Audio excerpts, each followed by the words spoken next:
Quel épisode! J'ai vraiment kiffé regarder cet épisode. Même si le montage pour une fois je trouve laisse à désirer, mais je vais vous expliquer tout ça après l'intro. Sinon il se passe pas mal de choses, dont une dinguerie que je m'attendais pas à voir. Bonjour à tous, c'est Armo Sensei, c'est parti pour la review de l'épisode 8 de Mushoku Tensei saison 2.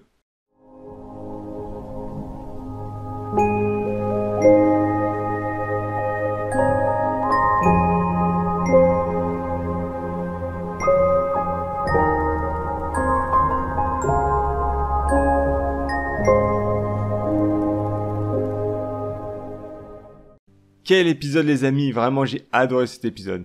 Il se passe de tout, des choses inattendues, de l'humour, pas de temps mort. Il est passé à une vitesse cet épisode quand j'y pense, ça veut tout dire. Ça c'est vraiment le sentiment que j'ai eu à la fin de l'épisode, mais j'ai tout de même eu pas mal d'interrogations quand même. Tout d'abord les choses sont allées super vite par moments je trouve. Déjà le passage qui concerne Cliff Grimore. Alors j'en parlais dans la review précédente et enfin on a bien du nouveau de ce personnage. On ne sait toujours pas pourquoi ce dernier a une dent contre Rudeus, toujours est-il qu'il l'envoie paître, même après qu'il soit intervenu pour empêcher 6 élèves de lui foutre une branlée. Bon ok, il le remercie juste après, mais furtivement, on sent que ça le pèse de devoir le faire. D'ailleurs, lorsqu'il s'excuse, je n'ai pas pu m'empêcher d'y voir là un intérêt personnel. Je m'explique. Avant l'opening de l'épisode, on voit Cliff mater en direction de la fenêtre, laissant apercevoir Elina Liz Dragon Road. Et la première chose qui m'a surpris de fou, c'est que le gars rougit. Bon, moi, le premier, je la materai également, hein, c'est une très jolie femme. Ce que je veux dire, c'est que Cliff paraissait être tellement un gars qui est à fond dans les études, ne se préoccupant pas du tout de la gente féminine, et là, on le voit rougir lorsqu'il regarde Elina Liz. Moi, ça me laisse vraiment perplexe. Oui, d'ailleurs, je rappelle qu'il s'est fait passer à tabac, par les 6 élèves, car il n'a pas été content d'apprendre de leur bouche qu'Elina Liz s'occupait de l'entretien physique de pas mal de mecs de l'établissement. Bon, normal que ça le chagrine un peu, c'est même brave de se rebeller face à 6 élèves, mais malheureusement pour toi, Cliff, ils ont raison. Désolé poto. Le fait qu'il ait des vues sur Elina Liz peut expliquer pourquoi il a remercié Rudeus de son coup de main juste après l'avoir envoyé chier. Intelligent comme il est aisé pour lui de s'être dit « Bon, je peux pas le blairer, mais s'il peut m'aider à rencontrer Elina Liz, faut peut-être que je fasse un pas vers lui. » Et le tour est joué, bravo Cliff, quelle maîtrise. Encore faut-il la rencontrer désormais.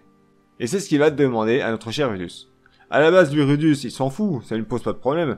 Il ne veut juste pas qu'il ait des répercussions sur lui car il sait qu'Elina Liz passe sur tout le campus et qu'en soi il est peu probable qu'elle accepte la déclaration de Cliff. Mais comme il lui précise Fitz, une fois qu'il l'aura présenté, la suite ne le concerne plus. Ça restera entre deux puis c'est tout. Donc bref, il présente Cliff à Elina Liz, puis il les laisse parler entre eux. Il demande juste à Elina Liz de le rembarrer en douceur en lui avouant la vérité, surtout concernant sa malédiction, où elle doit faire du rodéo avec les hommes tous les jours sous peine de mourir. Et le lendemain, vous savez quoi? Bah oui, vous le savez, Rudeus tombe des nues, moi aussi d'ailleurs, Elina Liz main dans la main avec Cliff. Il y a encore un épisode, le gars ne parlait à personne, il ne faisait que péter un câble dès qu'il y avait le moindre bruit, et là, il vit le parfait amour avec la meuf qui a revisité l'anatomie masculine à maintes reprises. Juste inimaginable, jamais je n'aurais pu deviner un tel scénario. Et c'est bien là où je veux en venir quand je parlais précédemment des petits problèmes de montage, des détails qui ne sont pas expliqués pour nous, les chers téléspectateurs. Le gars ne connaît rien de lui, on ne sait pas pourquoi il n'aime pas Rudeus, ni pourquoi d'un coup il kiffe Elina Liz. Enfin, à aucun moment on nous a laissé des indices montrant qu'il rougissait à la vue d'Elina Liz, ou qu'il tentait de s'en approcher par exemple. La chose nous tombe dessus là comme ça dans cet épisode. Le pire c'est que lorsqu'il fait sa déclaration à Elina Liz, on ne sait pas ce qu'il s'est dit entre eux. On les voit juste le lendemain se sauter dessus mais rien de plus quoi. Elina Liz qui veut coucher avec un max de gars, d'un coup elle dit « Oui je vais faire des efforts pour lui ». Mais meuf, tu ne connaissais pas il y a même pas encore 24 heures. Comment ça tu veux désormais te contenter d'un seul mec? Vous voyez ce que je veux dire? Rien ne nous a expliqué, on dirait que le passage est rushé quoi. À moins que nous l'explique par la suite, mais personnellement, c'est maintenant que je veux savoir. Pas plus tard, mais maintenant, quoi. Ça, c'est un gros souci dans cet épisode que je n'avais pas autant ressenti dans les précédents. D'ailleurs, petit clin d'œil à l'opening où désormais, je comprends pourquoi Cliff est présenté juste après Elina Liz, ça a du sens. Bon, c'est bien beau l'amour, mais ça ne fait pas tout. Et surtout, il y a un autre événement marquant qui a eu lieu durant cet épisode. Je veux bien sûr parler de... la période de chaleur des bestianes. Ah, je vous ai eu sur ce coup, hein. Vous attendiez le roi démon. Hein. Un peu de patience.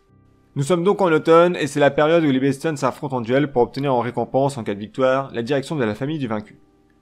Pursena et Linia ne voulant pas se faire chier avec cette corvée, ont envoyé tous les prétendants et prétendantes affronter Rudeus. C'est marrant de voir d'ailleurs que décidément Rudeus ne peut pas s'empêcher d'avoir à faire face à des allusions sexuelles quoi. Entre Cliff et Elina Liz qui se roulent des pelles et maintenant les bestianes qui se font la cour, le pauvre quoi qu'il se passe, il y a toujours un truc pour lui rappeler à quel point il est impuissant. J'espère qu'il s'en sortira avec un bon gros coup, car là ça fera le respect Rudeus. Donc à côté de ça, je fais le même reproche que pour la déclaration de Cliff envers Elina Liz. On ne voit pas une seconde Pursena et Linia contacter Rudeus. On ne sait pas pourquoi d'un coup comme ça, il y a des bestioles partout à vouloir l'affronter pour obtenir la main des nanas quoi. Moi je ne sais pas mais je trouve ça bizarre, pourquoi vouloir nous montrer ça aussi rapidement en plus? À aucun moment on ne les croise, elles font quoi d'ailleurs? Si Rudus prend le temps de s'occuper de cette merde, elles font quoi elles en attendant? Et pourquoi il accepte de jouer le jouet lui aussi? Vraiment il y a beaucoup de questions que je me pose et c'est dommage car j'ai vraiment apprécié regarder cet épisode, je le trouve loin d'être mauvais, mais le montage, la façon dont on nous balance ça c'est vraiment nul quoi. Faut le dire, hein, je suis désolé mais c'est naze. Quand il n'y a pas d'explication, moi ça me plaît pas perso. Bref, après ça, Rudus fait la rencontre du roi démon et fiancé de Kirishika, appelé Badigadi.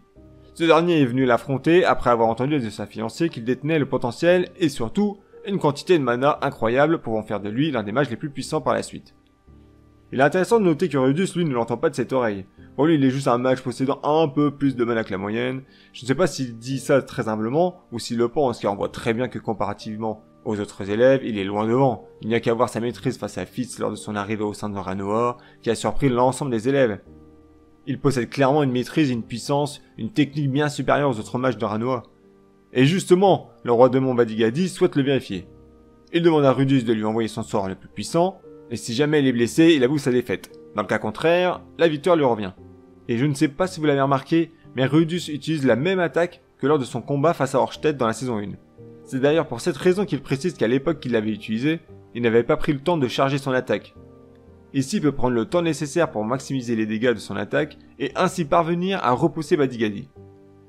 Bon, il a beau dire qu'il a failli y passer, moi je ne vois aucun dommage apparent, je suis pas dupe, le mec est beaucoup trop fort pour Rudus. Mais un détail me gêne tout de même. Dans la saison 1, lors de son affrontement face à Orstedt, Rudus est bien plus jeune.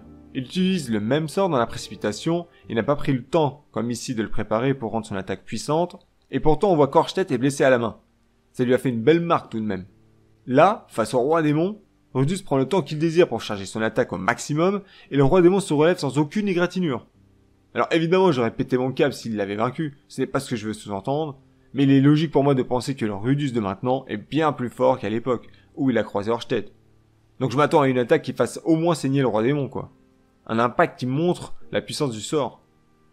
Après, peut-être que le roi démon possède une sorte d'autorégénération super rapide, ou une sorte de peau extrêmement dure, je sais pas, hein. Mais en tout cas, ça m'a interpellé.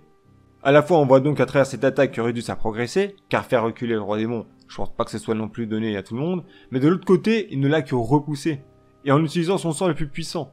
Ça montre encore l'écart de puissance entre lui et les êtres les plus forts de ce monde. Mais pas de stress, il est encore super jeune notre héros, il a largement le temps de progresser, pour un jour pourquoi pas leur tenir tête, voire les surpasser. Beau délire. Le pire c'est qu'à la fin de l'épisode, ce roi démon apparaît dans la salle de classe, en défonçant le plancher tout en se marrant.